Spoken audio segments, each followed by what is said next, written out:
यीशु मसीह का प्यारा वचन, पाँव को दीपक को राह को रोशन, ये है मसीह का प्यारा वचन, ये है वचन प्यारा वचन। परमेश्वर के धन्य नाम की महिमा हो। प्रभात मनन के सत्र 2249 में आप सभी का बहुत ही विनम्रता के साथ स्वागत करता हूं। आइए आज को मनन के लिए हम पढ़ते हैं याकूब अध्याय 3 पद 1। हे मेरे भाइयों, तुम में से बहुत उपदेशक ना बने, क्योंकि जानते हो कि हम उपदेशक और भी दोषी ठहरेंगे। तीसरा अध्याय की ओर जब हम आते हैं, एक ऐसा धोखा अथवा डिसेप्शन की ओर याकूब हमारा ध्यान को ले चल रहा है, जिससे यहाँ तक कई सच्चे विश्वासी भी आत्मिकता का प्रदर्शन समझते हैं। थिस्सलुनीकियों की दूसरी पत्री दूसरे अध्याय की 10वीं आयत में उपयोग किया गया डिसेप्शन अथवा धोखा शब्द अंतिम दिनों में संसार में शैतान के द्वारा लोगों को सच्चाई से भटकाने के लिए किया जाने वाला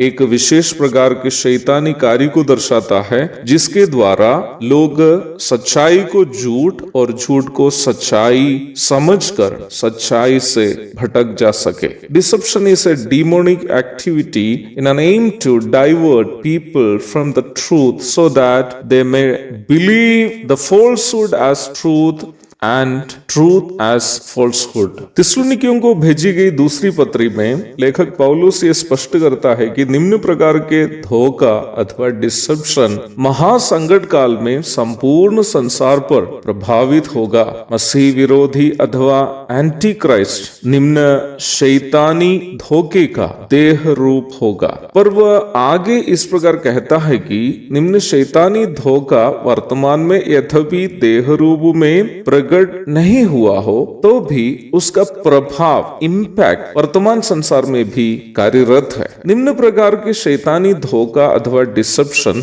वर्तमान समय में संपूर्ण रूप में इसलिए कार्यरत नहीं है क्योंकि कलीसिया का मार्गदर्शक पवित्र आत्मा वर्तमान में संसार में है। दूसरा थिस्सलुनीकियों अध्याय 2 पद 3 से 7 तक पढ़िएगा। कलीसिया और कलीसिया के मार्गदर्शन करने वाला पवित्र आत्मा जब संसार से अलग हो जाएंगे, शैतानी धोखा का देह रूप मसीह विरोधी संसार में खुद को प्रकट करेगा, जैसे कि हम दूसरा थिस्सलुनीकियों 2 के 7 में देखते हैं। यद्यपि निम्न धोखा वर्तमान में संसार पर पूर्ण रूप में हावी नहीं भी हुआ हो, उस प्रकार के धोखा हर जगह प्रकट है, यहाँ तक कलीसियाओं में भी। याकूब के तीसरा अध्याय का यदि हम ध्यान से मनन करें तो ये अवश्य हम समझ पाएंगे कि निम्न प्रकार के एक धोखे के बारे में इस अध्याय के प्रारंभ में याकूब विश्वासियों को चेता रहा है। याकूब यहाँ कह रहा है, हे मेरे भाइयों, तुम में से बहुत उपदेशक ना बने।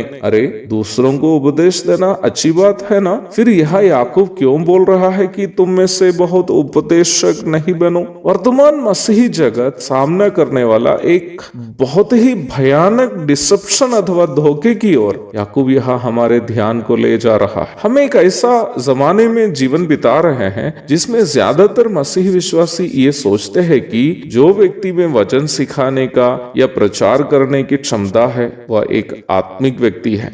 बहुत सारे प्रचारक लोग भी इस धोखे में यह सोचकर फंसे हुए हैं कि वचन का प्रचार करना या मसीह गीत गाना या लंबे समय तक प्रार्थना करते रहना इत्यादि जुबान से करने वाली सेवाएं आत्मिकता का संकेत है। इस प्रकार सोचने वाले लोग केवल विश्वासी ही नहीं है, बल्कि निम्न सेवाएं करने वाले लोग भी हैं। यारो, इन सारी बातें करनी यद्यपि पाप तो नहीं है और होना भी चाहिए आवश्यकता के अनुसार, जैसे प्रभु अगुवाई करता हो, पर यह सोच पूर्णतः गलत है कि निम्न सेवाएं करने से एक व्यक्ति आत्मिक हो जाएंगे। कभी भी नहीं। प्रभु से प्राप्त सीमित क्षमताओं के अनुसार इन सब कार्य थोड़ा बहुत करने वाला एक व्यक्ति के रूप में मैं आपसे कहना चाहता हूं कि वचन सिखाना या गीत गाना या प्रार्थना करनी आदि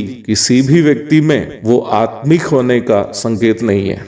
वचन का प्रचार अच्छा से कर पाना इस बात का प्रमाण है कि निम्न व्यक्ति के अंदर वचन प्रचार करने का आत्मिक वरदान है। यह आत्मिकता का चिन्ह नहीं है। गीत अच्छा से गाना इस बात का प्रमाण है कि निम्न व्यक्ति में गीत गाने की प्रतिभा है, टैलेंट है, वो भी आत्मिकता का प्रमाण नहीं है। अगर गीत गाना आत्मिकता का प्रमाण है तो किशोर कुमार, मोहम्मद रफी, केजे येशुदास, लता मंगेशकर आदि लोग आत्मिक होना चाहिए, क्योंकि मसीही दुनिया में जितने लोग अच्छा से गाते हैं उससे अच्छे से वे लोग गाते हैं। यीशु मसीह के जीवन काल के फरीसी आदि लोग लंबे समय तक प्रार्थना करने वाले थे, इस उद्देश्य से कि लोग जो उन्हें देखते हैं उन्हें भक्त समझे। मत्ती 6:5 पढ़िएगा। इसका मतलब केवल लंबे समय तक प्रार्थना करने के कारण कोई आत्मिक होने की जरूरत नहीं है, बल्कि ऐसा करना कपट भक्ति भी हो सकता है। फिर वास्तविक आत्मिकता क्या है? तीसरा अध्याय में याकूब यही बात हमें समझाने की कोशिश कर रहा है। प्रभु दया करे हम उस बात की चर्चा कल करेंगे। तब तक के लिए आपसे विदा हो जाता हूँ। प्रभु आप सबको आशीष दे। आमीन।